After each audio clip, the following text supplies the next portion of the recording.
परम श्रद्धेय स्वामी रामकृष्ण देव जीव के विषय में सत्संग करते हुए कहते हैं कि जीव के जीवन का उद्देश्य क्या है। स्वामी जी कहते हैं, तुम रात को आकाश में कितने तारे देखते हो, परंतु सूरज उगने के बाद उन्हें देख नहीं पाते। किंतु इस कारण क्या तुम ये कह सकोगे कि दिन में आकाश में तारे नहीं होते? हे मानव, अज्ञान अवस्था में तुम्हें ईश्वर के दर्शन नहीं होते, इसलिए ऐसा न कहो कि ईश्वर है ही नहीं। इस दुर्लभ मनुष्य जन्म को पाकर जो इसी जीवन में ईश्वर लाभ के लिए चेष्टा नहीं करता, उसका जन्म लेना ही व्यर्थ है। जैसी जिसकी भावना होगी वैसा ही उसे लाभ होगा। भगवान मानो कल्प वृक्ष है, उनसे जो मांगता है उसे वही प्राप्त होता है। गरीब का लड़का पढ़ लिख कर तथा कड़ी मेहनत कर हाईकोर्ट का जज बन जाता है और मन ही मन सोचता है, अब मैं मज़े में हूँ, मैं उन्नति के सर्वोच्च शिखर पर आ पहुँचा हूँ, अब मुझे बहुत आनंद है। भगवान भी तब कहते हैं, तुम मज़े में ही रहो। किंतु जब वो हाईकोर्ट का जज सेवानिवृत्त होकर पेंशन लेते हुए अपने विगत जीवन की ओर देखता है तो उसे लगता है कि उसने अपना सारा जीवन व्यर्थ ही गुजार दिया। तब वो कहता है, हाय, इस जीवन में मैंने कौन सा उल्लेखनीय काम किया। भगवान भी तब कहते हैं, ठीक ही तो है, तुमने किया ही क्या। संसार में मनुष्य दो तरह की प्रवृत्तियां लेकर जन्मता है, विद्या और अविद्या। विद्या मुक्ति पथ पर ले जाने वाली प्रवृत्ति है और अविद्या संसार बंधन में डालने वाली।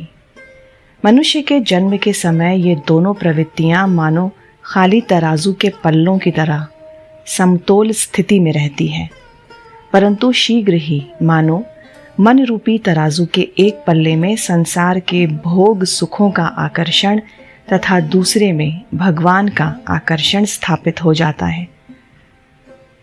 यदि मन में संसार का आकर्षण अधिक हो तो अविद्या का पल्ला भारी होकर झुकता है और मनुष्य संसार में डूब जाता है। परंतु यदि मन में भगवान के प्रति अधिक आकर्षण हो तो विद्या का पल्ला भारी हो जाता है और मनुष्य भगवान की ओर खींचता चला जाता है। उस एक ईश्वर को जानो, उसे जानने से तुम सभी कुछ जान जाओगे। एक के बाद शून्य लगाते हुए सैकड़ों और हजारों की संख्या प्राप्त होती है, परंतु एक को मिटा डालने पर शून्यों का कोई मूल्य नहीं होता। एक ही के कारण शून्यों का मोल है। पहले एक, बाद में बहु, पहले ईश्वर, फिर जीव जगत। पहले ईश्वर लाभ करो, फिर धन कमाना। इसके विपरीत पहले धन लाभ करने की कोशिश मत करो। यदि तुम भगवत प्राप्ति पर चलने लगोगे, भगवत प्राप्ति कर लेने के बाद संसार में प्रवेश करोगे तो तुम्हारे मन की शांति कभी नष्ट नहीं होगी। तुम समाज सुधार करना चाहते हो, ठीक है, वह तुम भगवत प्राप्ति करने के बाद भी कर सकोगे। स्मरण रखो कि भगवान को प्राप्त करने के लिए प्राचीन काल के ऋषियों ने संसार को त्यागा। भगवत प्राप्ति ही सबसे अधिक आवश्यक वस्तु है। यदि तुम चाहो तो तुम्हें अन्य सभी वस्तुएं मिल जाएंगी। पहले भगवत प्राप्ति कर लो, फिर भाषण, समाज सुधार आदि की सोचना। मुसाफिर को नए शहर में पहुंचकर पहले रात बिताने के लिए किसी सुरक्षित डेरे का बंदोबस्त कर लेना चाहिए। डेरे में अपना सामान रखकर वह निश्चिंत होकर शहर देखते हुए अब घूम सकता है, परंतु यदि रहने का बंदोबस्त ना हो तो रात के समय अंधेरे में विश्राम के लिए जगह खोजने में उसे बहुत तकलीफ उठानी पड़ती है। उसी प्रकार इस संसार रूपी विदेश में आकर मनुष्य को पहले ईश्वर रूपी चिर विश्राम धाम प्राप्त कर लेना चाहिए। फिर वह निर्भय होकर अपने नित्य कर्तव्यों को करते हुए संसार में भ्रमण कर सकता है। किंतु यदि ऐसा ना हो तो जब मृत्यु की घोर अंधकारपूर्ण भयंकर रात्रि आएगी तब उसे अत्यंत क्लेश और दुख भोगना पड़ेगा। बड़े बड़े गोदामों में चूहों को पकड़ने के लिए दरवाजे के पास चूहादानी रखकर उसमें लाही मुरमुरे रख दिए जाते हैं। उसकी सौंधी सौंधी महक से आकृष्ट होकर चूहे गोदाम में रखे हुए कीमती चावल का स्वाद चखने की बात भूल जाते हैं और लाही खाने के लिए चूहेदानी में फंसकर मारे जाते हैं। जीव का भी ठीक यही हाल है। कोटि कोटि विषय सुखों से घनीभूत समष्टि स्वरूप ब्रह्मानंद के द्वार देश पर अवस्थित होते हुए भी जीव उस आनंद को प्राप्त करने के लिए प्रयत्न ना करके संसार के क्षुद्र विषय सुखों में लुब्ध होकर माया के फंदे में फंसकर मारा जाता है। एक पंडित ने पूछा, थियोसॉफी वाले कहते हैं कि महात्माओं का अस्तित्व है। सूर्यलोक, चंद्रलोक, नक्षत्रलोक, देवयान आदि विभिन्न लोक और स्तर सत्य हैं और मनुष्य का सूक्ष्म शरीर इन सब स्थानों में जा सकता है। वे लोग इस तरह की अनेक बातें बताते हैं। अच्छा महाराज, थियोसॉफी के बारे में आपका क्या कहना है? श्री रामकृष्ण कहते हैं, भक्ति ही एकमात्र सार वस्तु है। ईश्वर के प्रति भक्ति।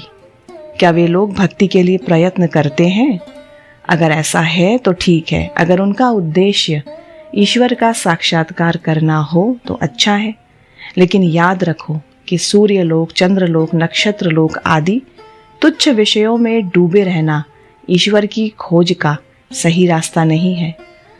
उनके चरण कमलों में भक्ति होने के लिए साधना करनी पड़ती है। अत्यंत व्याकुल हृदय से रोते हुए उन्हें पुकारना पड़ता है। विभिन्न वस्तुओं में बिखरे हुए मन को खींच लाकर पूरी तरह से ईश्वर में ही लीन होना पड़ता है। चाहे वेद कहो, चाहे वेदांत कहो, चाहे और कोई शास्त्र, ईश्वर किसी में नहीं है। उनके लिए प्राणों के व्याकुल हुए बिना कुछ भी नहीं होगा। खूब भक्ति के साथ होकर उनकी प्रार्थना करनी चाहिए, साधना करनी चाहिए। ईश्वर लाभ इतना आसान नहीं है, उसके लिए खूब साधना चाहिए। क्या सभी लोग भगवान के दर्शन पा सकते हैं? पा सकेंगे? किसी को भी दिन भर भूखा नहीं रहना पड़ता। किसी को सवेरे 9 बजे, किसी को दोपहर के 2 बजे, तो किसी को शाम के वक्त भोजन मिल जाता है। उसी प्रकार जन्म जन्मांतर में किसी न किसी समय, इसी जन्म में या अनेक जन्मों के बाद सभी को भगवान के दर्शन प्राप्त होंगे। छोटा बच्चा घर में अकेले ही बैठे बैठे खिलौने लेकर मनमाने खेल खेलता रहता है। उसके मन में कोई भय या चिंता नहीं होती, किंतु जैसे ही उसकी माँ वहाँ आ जाती है, वैसे ही वो सारे खिलौने छोड़कर माँ माँ माँ कहते हुए उसकी ओर दौड़ जाता है। तुम लोग भी इस समय धन, मान, यश के खिलौने लेकर संसार में निश्चिंत होकर सुख से खेल रहे हो। कोई भय या चिंता नहीं है। पर यदि तुम एक बार भी उस आनंदमयी माँ को देख पाओ तो फिर तुम्हें धन, मान, यश नहीं भाएंगे। तब तुम सब फेंक कर उन्हीं की ओर दौड़ जाओगे। समंदर में अनेकों रत्न हैं, पर उन्हें पाने के लिए तुम्हें कठिन परिश्रम करना होगा। यदि एक ही डुबकी में तुम्हें रत्न ना मिले तो समुद्र को रत्न से रहित मत समझ बैठो। बार बार डुबकी लगाओ। डुबकी लगाते लगाते अंत में तुम्हें रत्न जरूर मिलेगा। उसी प्रकार भगवत प्राप्ति के पथ में भी यदि तुम्हें शुरू के प्रयत्न में असफलता मिले, यदि थोड़ा साधना कर तुम्हें ईश्वर के दर्शन ना हो तो हताश ना हो। धीरज के साथ साधना करते रहो। अंत में ठीक समय आने पर तुम्हें उनके दर्शन अवश्य होंगे। चैतन्य स्वरूप, आनंद स्वरूप ईश्वर का ध्यान करो, तुम्हें आनंद प्राप्त होगा। ये आनंद वास्तव में नित्य ही विद्यमान है, किंतु अज्ञान के द्वारा आच्छन्न होकर वह मानो लुप्त हो गया है। इंद्रिय भोग्य विषयों के प्रति तुम्हारा आकर्षण जितना कम होगा, ईश्वर के प्रति तुम्हारा अनुराग उतना ही अधिक बढ़ेगा।